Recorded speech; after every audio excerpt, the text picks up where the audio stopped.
องประชุมใหญ่ผู้แทนองค์คณะพรรคเมืองซ่านไส้ครั้งที่14ได้อัดลงด้วยผลสำเร็จภายหลังได้ดำเนินเป็นเวลา2วันแต่วันที่13หา14มีนา2025ที่ห้องประชุมกองบัญชาการป้องกันความสงบเมืองภายใต้การเป็นประธานของสหายหัสนัยศรีบุญเหลืองกรรมการพรรคแขวงเลขาพรรคเมืองว่าการเจ้าเมืองซ่านไส้ให้เกียรติเข้าร่วมของสหายพลโทวันทองกองมณีกรรมการศูนย์กลางพรรคเลขาพรรคแขวงเจ้าแขวงอัตตปือมีบรรดาสหายในคณะประจำพรรคเมืองกรรมการพรรคเมืองแขกถือเซิ้นและผู้แทนสมบูรณ์จำนวน155สหายยิ่ง16สหายระยะ2วันของกองประชุมดำเนินไปด้วยเนื้อในและรูปการในระดับที่ดีกระทัดรัดมีเนื้อในและผลสำเร็จหลายด้านคณะประธานได้ติดตามสีนำกองประชุมตามวาระได้สรุปตีราคาคืนการจัดตั้งปฏิบัติมติกองประชุมใหญ่ครั้งที่13ขององค์คณะพรรคเมืองตลอดระยะ5ปีผ่านมาได้รับฟังบทรายงานการเมืองทั้ง2ภาครับฟังแผนพัฒนาเศรษฐกิจสังคม5ปีครั้งที่9ระยะแต่ปี2020หา2024และทิศทางแผนการ5ปีครั้งที่10ผ่านบทสำรวจนำพาร่วมโครงคณะบริหารงานพรรคเมืองสมัยที่13ในกองประชุมได้ลงประชามติอย่างเป็นเอกฉันท์รับรองเอาบรรดาเนื้อในที่สำคัญต่อบทรายงานการเมืองของคณะบริหารงานพรรคเมืองครั้งที่13แผนพัฒนาเศรษฐกิจสังคม5ปีครั้งที่9ระยะแต่ปี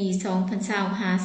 2024และทิศทางแผนการ5ปีครั้งที่10 2025หา2029รับรองเอาบทสำรวจการนำพาร่วมขององค์คณะพรรคเมืองครั้งที่14ผู้แทนกองประชุมได้พร้อมกันใส่สิทธิประชาธิปไตยของตนปอนบัตรเลือกตั้งเอาคณะบริหารงานสุดใหม่จำนวน25สหายยิ่ง2สหาย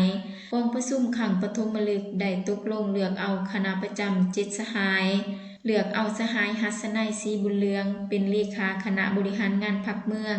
สหายบุญเน่มไสยเสมและสหายบัวคำเฮียงละเยเป็นรองเลขาคณะบริหารงานพรรคเมืองเลือกเอาสหายทองวันยวงยาเยียเป็นประธานกวดกาเลือกเอาสหายบัวใจแก้วแสงสีและสหายโนมีไส้เพงผู้โดยเป็นรองประธานกวดกาพร้อมนี้ได้ปอนบัตรเอาผู้แทนไปร่วมกองประชุมใหญ่ผู้แทนองค์คณะพรรคแขวงจำนวน13สหายยิ่ง2สหายและผู้แทนสำรอง2สหายกองประชุมใหญ่ครั้งนี้ได้รับฟังการโอลมของสหายพลโทวันทองกองมณีกรรมการศูนย์กลางพรรคเลขาคณะบริหารงานพรรคแขวงสหายได้แสดงความยองย่อชมเชยต่อการนำพาสีนำของคณะบริหารงานพรรคเมืองซ่านไส้สุดที่13ที่ได้เอาใจใส่นำพาสีนำสมาชิกพรรคพนักงานประชาชนบรรดาเผ่า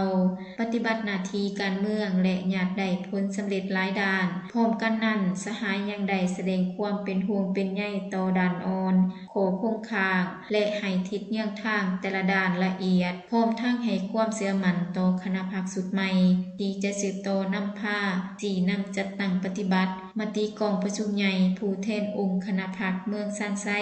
ครั้งที่14ให้มีผลสำเร็จอย่างสูงในต่อหน้า